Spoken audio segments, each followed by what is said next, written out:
Tetris!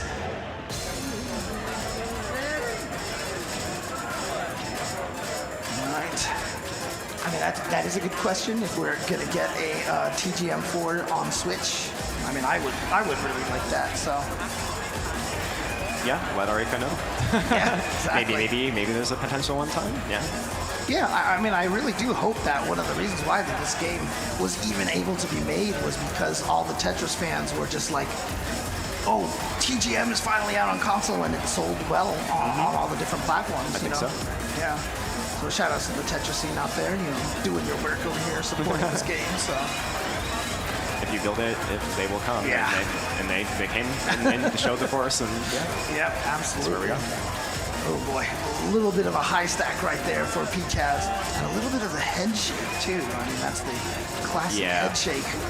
I think when you want the game to be going faster, or doing something, but it's not quite feeling smooth, sometimes you'll put a little head shake in there because you know what you want, but sometimes you're not able to put it in quite the way you. A little bit of messy stacking that they're reacting to. But I would say that they're doing fine. Both players are kind of on the same sort of pace right now. They both have a pretty good control. Nothing's gotten too messy or out of control.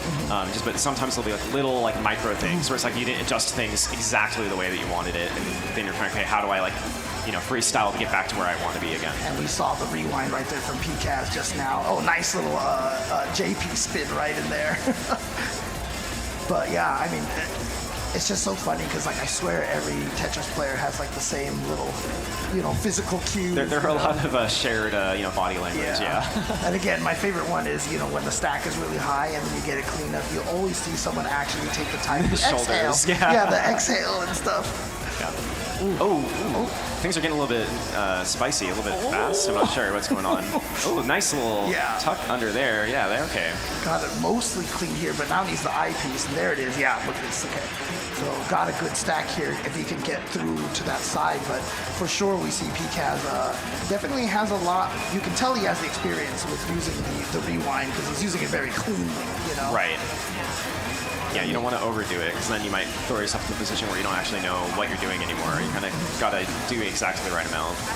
And you can see right now, because of that rewind, Broden is definitely ahead right now at about 450. Not too much ahead. Yeah, pretty close. Yep. Oh, see, and right there, PCAS chose not to go for the rewind right there. Had kind of a little unfortunate placement there. I think they kind of see the path that they want to get back to getting their Tetris to get into the next section because they're set up again. Yeah, because they need that Kita and they're at 490 something, so otherwise they would have been stuck at 499. Again, it's not even just about trying to survive and such. They gave you these goals here that you have to accomplish. It is just getting a Tetris, but even at the speed, that's hard. Yeah. Yeah, so both players kind of a clean stack. I guess Broden's down at the bottom, also into the 600 section now. Yeah. So again, at 1,000 is when you get the change in terms of gameplay with the invisibility. Yeah. Obviously, once you get around to this number here, that's when the lockdown speed also. Yeah, 600 or 700 is where you have to start worrying about the pace because if you're a little sluggish, you might press down when the piece already locks. You might be a little bit behind. It might lock somewhere where you don't want it to be, and then you kind of gotta work around that. I mean, you say that, and all these terrible memories of TGM2 right now just came flooding to my head because that has definitely happened to me many, many times. Yes, Master Mode in TGM2 is the same sort of experience where that's where it starts picking up the speed. Okay, yeah, we're gonna redo that set of pieces. Yep, there we go, got it clean. Yeah. So they're around a section. Well, I guess a quarter, 3/4 of a section behind, but they're picking up. I think they can catch up on this. Yeah, and I think that almost just happened to PCAS right there because he had the piece come down at the wrong place, and it might have been that pressed it down just a little too late here. Yeah, or sometimes if you're letting the piece lock on its own, because you can sometimes decide I'm not going to press down for this, but even then you might sometimes accidentally move it a little too early, or not quite do all the button inputs as fast as you were expecting. Yeah. I mean, obviously, you're so why would you want to even hit down, But, you can still mess up your timing even if you're letting it, lock in place manually. But, well, I mean, automatically, I should say. Right. But, you see, PCAS almost got his stack down, and right now, actually, he just got that dirty Tetris, did Broden, so not going to be stuck in in this section. He's about to approach. Starting to pull away a little bit. They're getting to the 1,000 section. You see how far he rewinded there, and that is because he knows he's approaching the invisible section.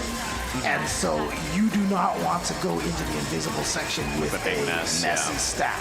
Because then even if you had a lead, you might be, throwing it away, rewinding your way through invisible, getting lost for the rest of the match. And of course, you do have that 7-minute time limit, but in your terms of opponent is catching up on you, right?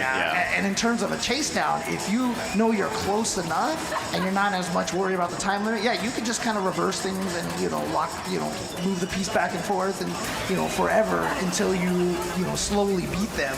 Yeah, but you can see now, Pika's actually kind of caught up due to some of the invisible rewinding going on right now. Oh yeah, he can't get that eyepiece all the way over there. He's got one. Pika's has cleaned it up. I know you can't see it, but it is clean down there. This should score a Tetris if they throw it. There we go. Oh man. Yeah, I know, Broden on things that aren't even visible on the screen anymore. The problem right now is Broden is not sure what the layout of the stack looks like right now, and he's yes, having Broden trouble. is having there's like spires right now. Yeah, I mean, if you notice, he has rewound so many times now that Picaz has caught up and surpassed him now at this point. So while it looked like Broden had the lead over here, Picaz is definitely caught up, and they only have 40 some odd seconds here left in the game. Yeah, we'll be scrambling for the last few lines here. Oh, but now it's back. Yeah. Broden's caught back up. It's going to be tight here. Wow. Okay, yeah.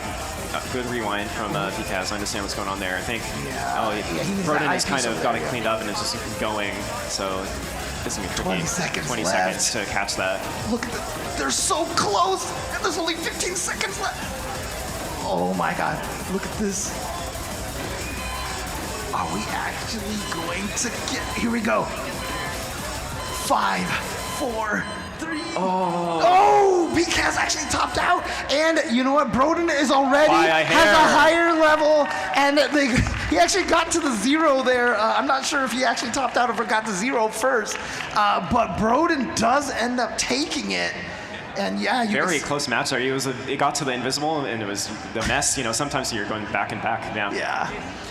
It was so good. It was so good just to watch that and see how, like, at the end there, they're just both trying to stay alive with the rewind and just stay ahead of each other. But Broden is the one that is going to take that one. So that's the first round here. And again, that's just one of the modes. We're playing Oscar mode here, right? And we're actually going to be moving to a different mode for the next round, correct? Mm-hmm. We're going to be playing, if I'm not mistaken, just the standard versus mode. Yeah, we'll get to that when the next round comes up. Thank you to Arika for bringing this excellent game with so much content in it that we would love to show you more of it in just a little bit. And I think we're going to throw it over to King on the stage and see what he's got to say. Yeah.